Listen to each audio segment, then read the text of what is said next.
이 지구과학이 내용이 조금씩 변하기 때문에 우리가 이전에는 우리 은하가 정상인 줄 알았는데 2004년 이후로는 이제 막대라고 가르칩니다. 그래서 다운이냐 나선이냐는 핵이 이제 팔이 있느냐 없느냐로 이제 나선과 다운을 하는데, 다운은 그냥 동그랗게 생기면 이제 이 제로인데요. 납작함이 7인데 여기 있는 숫자는 편평도입니다. 이제 편평도라는 것은 그렇게 중요한 건 아닙니다만, 이렇게 긴 반지름분의 장반경, 긴 반지름과 단반경의 차이, 이게 이제 편평도거든요. 그래서 편평도가 크다, 이것은 그만큼 납작하다, 이렇게 생각하시면 되고, 우리가 이제 정상 나선은하도 이렇게 이제 이런 식으로 돼 있을 거잖아요. 막대 나선은하는 이제 막대가 있는 겁니다. 근데 이걸 다시 또 이렇게 분류를 합니다. 그래서 막대니까 바가 있어, 바. A, 그 다음에 S, B, B, 뭐 S, B, C 이렇게 하고, 이거는 그냥 뭐 S, A, S, B, S, C 이렇게 하는데, 이걸 왜 이렇게 이제 구분하느냐 하면, 이게 이제 감긴 정도입니다. 팔이 얼만큼 많이 감겨 있느냐. 그럼 이제 C 정도 되면 거의 이제 막대가 이래 있는데 팔이 감겨져 있지 않고 뭐 이런 식으로 돼 있어요. 얘도 마찬가지로 뭐 팔이 거의 안 감겨 있으면 C고, 이렇게 많이 감겨 있으면 A다, 이렇게 하시면 돼요. B는 중간 정도 될 테니까. 이런 식으로 감긴 정도로 얘들을 구분한다. 그 다음 이제 크기는 이제 하나 더 있습니다. 이제 불규칙 은하인데, 이제 불규칙은 글자 그대로 규칙적이지 않아요. 근데 책에는 없지만 이게 되게 젊고 좀 밝은 그런 별이 많습니다. 그래서 이게 이제 아직 연구 중이기 때문에 아직 정확한 건 잘 모르지만, 태어날 때부터 불규칙도 있고 또 은하끼리 충돌하고 난 이후에 잔재다, 충돌하고 생긴 잔재다 도 있고, 그냥 처음부터 뭐 태어날 때부터 그냥 처음부터 불규칙인 애들도 있고 이래요. 또 얘들은 아무 상관관계가 없습니다. 나선이 타운으로 지나가는 것도 아니고 타운이 나선으로 가는 것도 아니고 아무 관계가 없어요. 다만 우리 안드로메다 은하와 우리 은하는 한 50억 년 후 정도 되면 이제 충돌하게 되어 있습니다. 이제 안드로메다는 사실 이제 전과가 있어서 핵이 2개입니다. 그래서 이제 은하끼리는 소형 은하를 잡아먹기도 해요. 그래서 이거는 안드로메다랑 우리 은하가 부딪히면 아마 핵이 3개짜리인 타운으로 이렇게 될 가능성이 높아요. 근데 이건 하나의 예일 뿐, 모두 뭐 나선이 무조건 타운이 된다 뭐 이런 건 아닙니다. 그래서 아직 잘 몰라요. 계속 연구 중이에요, 아직도. 예, 그리고 뭐 비율은 안 정확합니다. 보통 교과서마다 다 다른데 나선이 그래도 제일 많아요. 한 60에서 70. 다운 은하도 한 뭐 20에서 한 25%. 이게 정확치 않습니다. 아직 연구 중인 거예요, 아직까지. 그래서 불규칙이 이제 좀 제일 이제 비율이 작죠. 그래서 대부분은 나선 은하고 그 다음이 타원, 이제 불규칙 이런 순입니다. 그래서 아주 이제 비정상적인 특이한 은하도 있습니다. 불규칙 은하 할 수 있는데, 특이한 은하 중에는 너무 유명한 퀘이사라고. 그래서 퀘이사는 그냥 우주의 끝이다, 이렇게 가정하고 있는데요. 우주의 끝에 있는 은하다. 그래서 거의 뭐 어떤 후퇴 속도가 거의 빛의 속도랑 가깝습니다. 그래서 후퇴 속도가 거의 빛의 속도랑 가깝다는 것은 우주 초창기에 발생하여 아직도 팽창하고 있구나. 그래서 K사가 뭐 우주의 거의 끝이다, 이렇게 뭐 보는 사람도 있습니다. 그 다음에 뭐 엄청 에너지 많이 냅니다. 엄청 에너지 많이 내니까 에너지 방출을 너무 많이 해서 그래서 이제 관측이 된 거죠. 에너지를 방출을 너무 많이 하니까. 크기는 작은데 우리 무슨 초신성처럼 크기는 작은데, 뭐 크기는 뭐 태양계만 하다 가정하면, 크기는 태양계만 한데 에너지 방출량은 거의 우리 은하에 맞먹는, 그래서 일일이 설명하면 되겠죠. 크기는 지구만 한데 에너지는 태양 정도를 내는 뭐 그런 거라 볼 수 있습니다. 그래서 내부에 블랙홀이 있지 않나 이렇게 의심을 받고 있는 K사. 그 다음 이제 이거 약간 좀 최근 그건데 이제 전파 나라에서 좀 이건 조금 최근 학문입니다. 그래서 이제 아마 여기도 블랙홀이 있지 않을까 뭐 이런 의심을 하고 있는데, 그래서 이제 이렇게 전파를 너무 강하게 내니까 이게 이제 주변에 이런 끈으로 연결된 로브다, 끈 뭐 이런 뜻인데요. 그래서 이게 이제 엄청난 이제 이 jet들을 뿜어내는 거죠. 그래서 아마 이런 jet들을 뿜어낸다는 것 자체가 가운데가 블랙홀이 아닐까 뭐 이렇게 생각합니다. 그래서 이런 엄청난 전파 jet들을 내놓는 거예요. 그래서 이제 뭐 여기도 전파가 측정되고 여기도 전파가 측정되니까 이 전파 만환경으로 관측이 된 전파 은하다 이런 게 있습니다. 뭐 그래서 뭐 아마 이게 강한 이게 엑스레이로 찍으면 Z를 뿜어내는데 이제 강한 엑스레이가 찍힌대. 그래서 엑스레이가 찍힐 정도면 사실 온도가 높아야 된단 말이에요. 그럼 뭐 당연하겠죠. 제 생각대로 본 교과서 관계없어요. 이제 블랙홀로 물질이 빨려 들어가서 물질이 에너지화 되는 게 아니냐. 실제 블랙홀은 강한 이런 X선을 방출하는 경우가 많거든요. 그래서 블랙홀 자체를 찾기 힘드니까 막 이렇게 강하게 X를 방출하는 그런 게 블랙홀이다 이런 식으로 많이 해요. 그래서 이건 좀 거대한 블랙홀이 아니냐 뭐 이렇게 보고 있습니다.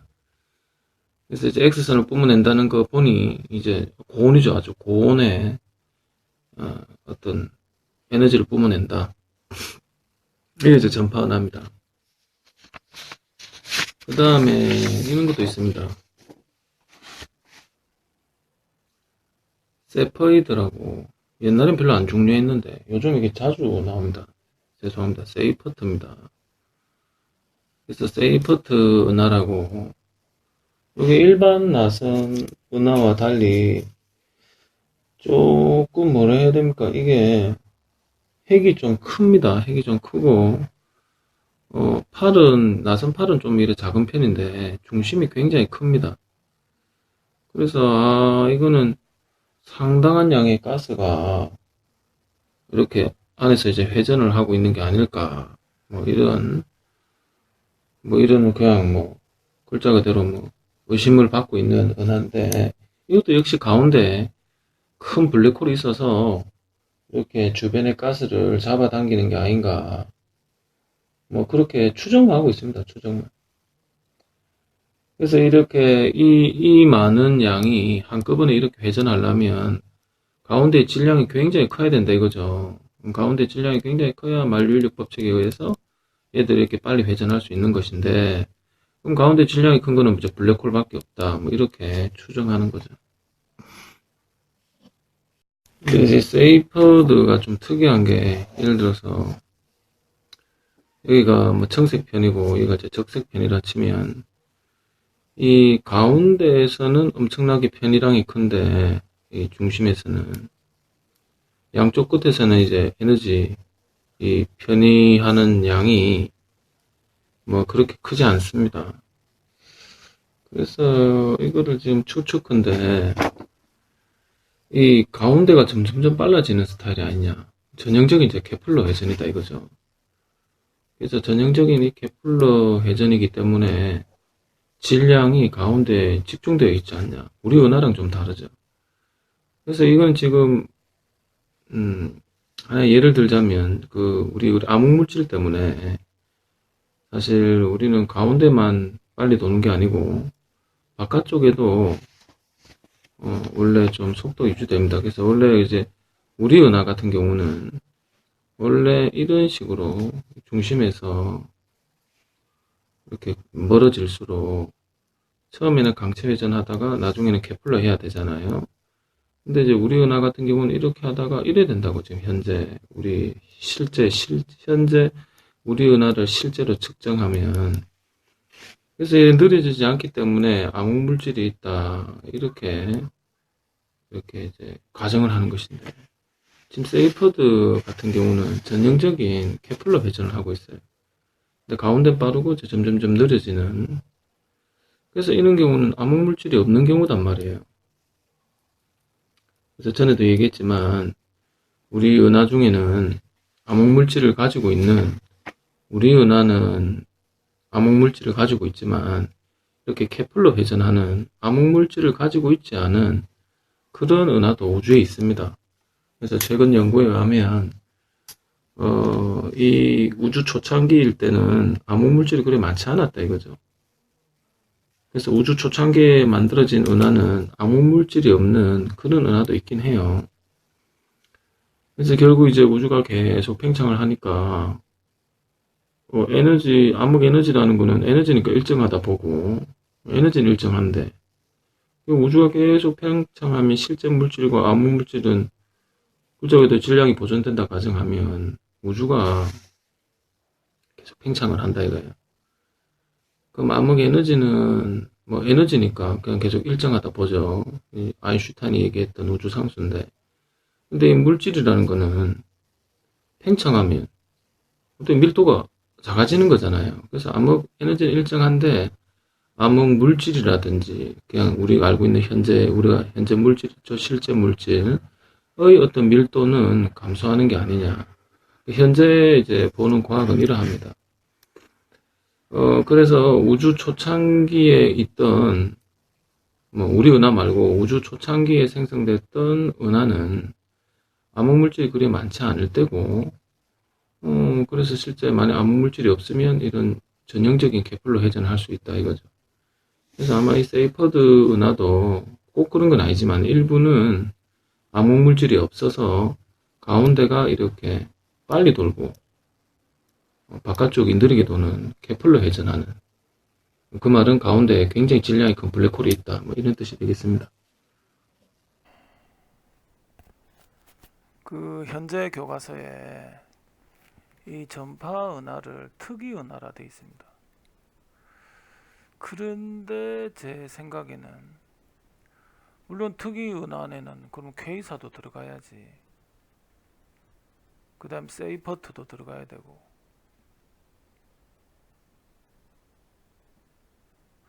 그래서 그냥 이렇게 부르지 말고 특이라 부르지 말고 제 개인적인 생각입니다. 이거는 이제 수능이 어떻게 나올지 몰라요. 활동 강한, 활동성이 큰 은하라 해야 되지 않을까. 저는 그래 봅니다.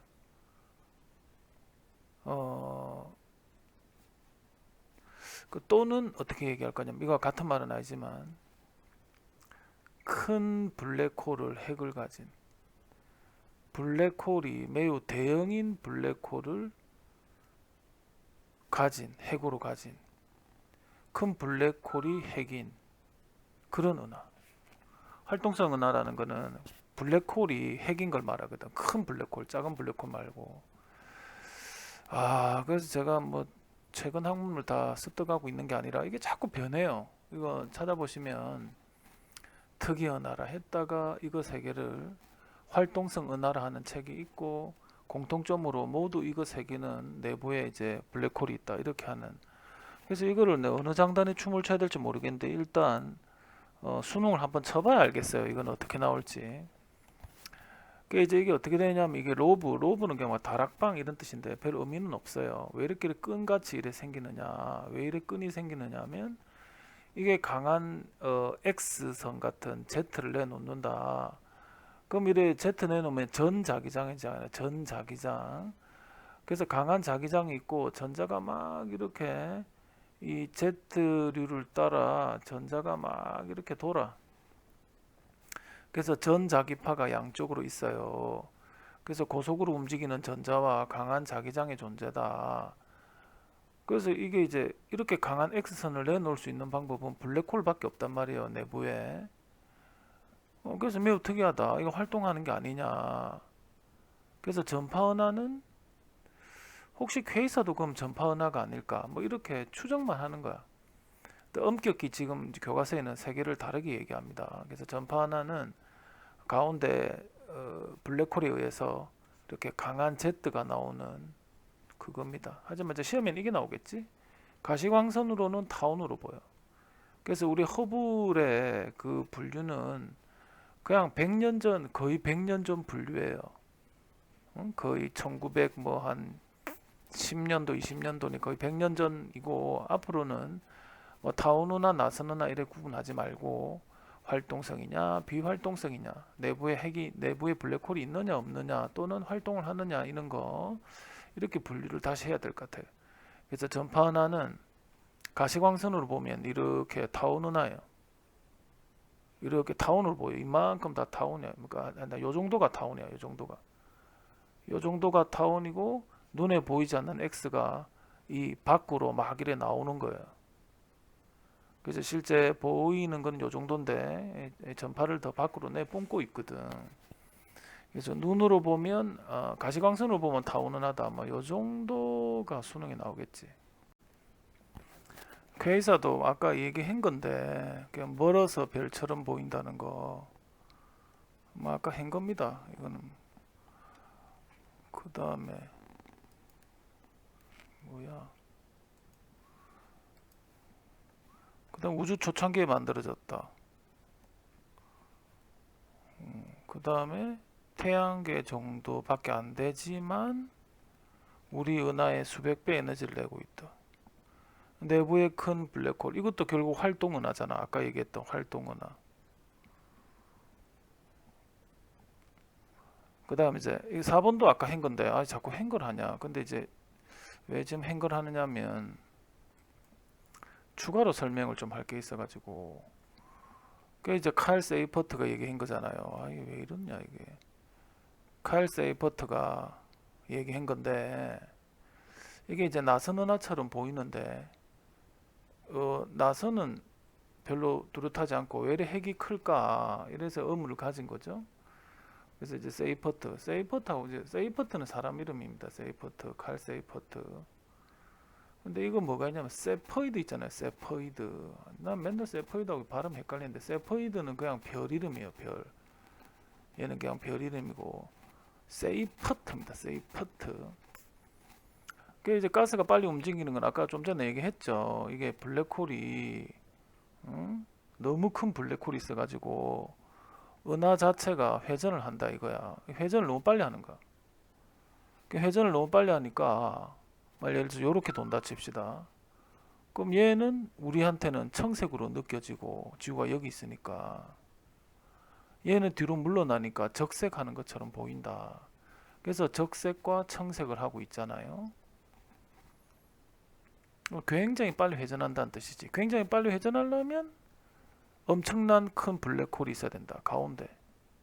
그럼 암흑물질은 좀 없고, 암흑물질이 있으면 이렇게 잘 안 되거든. 암흑물질이 없고 질량이 중심에 집중으로 모여 있는 게 아니냐, 마치 우리 태양계처럼.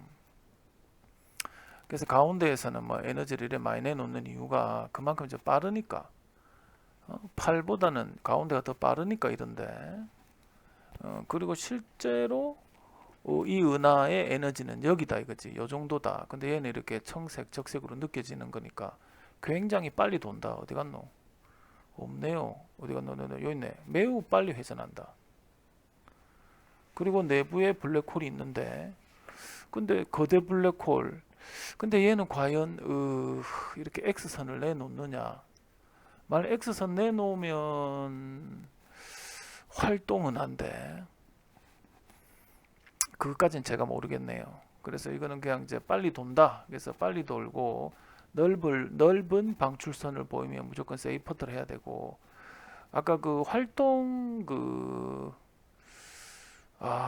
이렇게 큰 블랙홀이 있으면 활동할 수밖에 없어. 왜냐하면 이제 강착 원반이라 해가지고, 블랙홀은 구멍이 아니고 별이란 말이에요. 이래 동그란 원.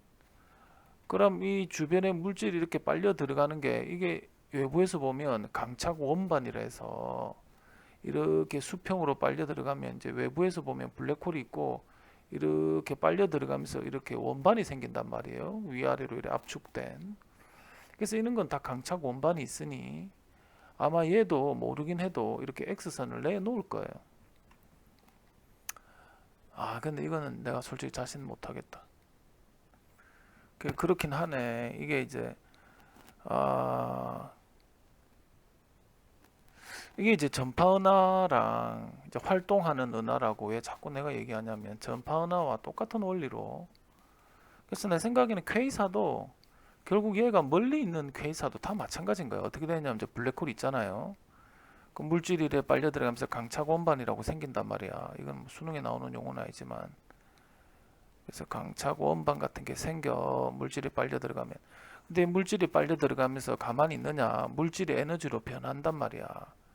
그래서 이게 엑스레이 같은 거를 막 이렇게 내놔요. 막 이런 식으로 위아래로 엑스레이를. 이거는 저작권이 있는 사진 같은데 쓰면 안 될 것 같은데, 아무튼 나사 사진인데요. 블랙홀의 모습입니다. 아까 말했던 강착원반, 얘가 지금 어떻게 돌고 있느냐면 이렇게 반시계 방향으로, 아씨 왜 이러냐 이게, 얘가 어떻게 도느냐, 지금 반시계 방향으로 이렇게 돌고 있거든. 그러니까 워낙 빨리 도니까 거의 빛의 속력으로 도니까 얘는 지금 청색 편의를 하고 있고 이쪽은 적색 편의를 하고 있어요. 심지어 일로 돌기 때 여기 더 밝아 보이죠, 여기보다.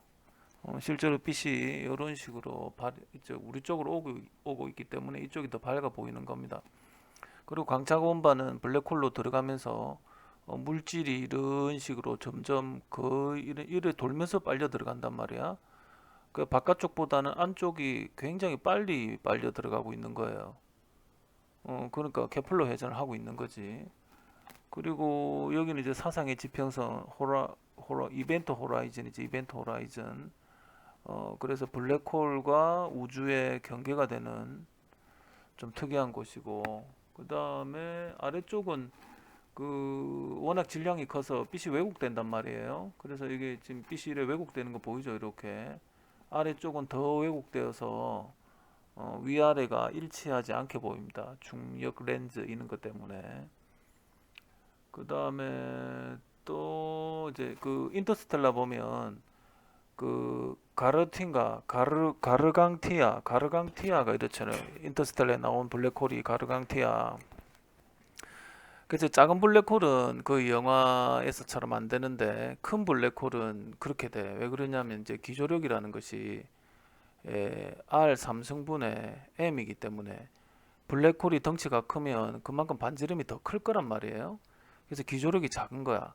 그래서 그 인터스텔라 그 쿠퍼가 탄 그 탐사선이 이렇게 접근해. 빡 이렇게 접근하면서 블랙홀 안으로 들어가는데 우리 언뜻 생각하면 기조력이 너무 세서 발과 머리가 분자 단위로 찢어질 것 같지만 너무 큰 블랙홀은 반지름 역시 크기 때문에 기조력이 작지 않느냐. 그게 가르강강티안가 그겁니다. 그래서 그래 큰 블랙홀은 영화에서처럼 이렇게 접근이 가능하다 이거지. 영화는 되게 잘 만들었어요. 인터스텔라는. 다만 좀 말이 안 되는 게 이제 이랬으면 더 좋겠어. 블랙홀이 있으면 그런 거대 블랙홀은 거의 이게 은하 중심만 하단 말이에요. 은하 중심만 말 실수했고 이 크기가 태양에서 지구 거리만큼 크단 말이에요. 태양에서 지구 거리만큼 한 1억 5천만 정도 크기란 말이야. 그럼 이 주변에는 행성이 있을 수 없어요. 이는 이래 거대 블랙홀 옆에는 행성이 있을 수 없고 쫓겨난 항성이 막 이래 있을 수는 있어요. 얘를 따라다니는 항성이. 그래서 이게 거의 은하나 다름없기 때문에 주변에 쫓겨난 별이 있을 수는 있어. 그래서 거기를 돌고 있는 행성이 뭐 물이 있었다. 이게 좀 더 좋았을 건데 영화에서는 그냥 뭐 바로 막 물 있는 행성이 바로 나와. 이 블랙홀 옆에. 그래 될 수는 없고 이런 은하와 규모가 거의 맞먹는 큰 질량을 가진 블랙홀 주변에는 작은 별들이 있을 수 있어요.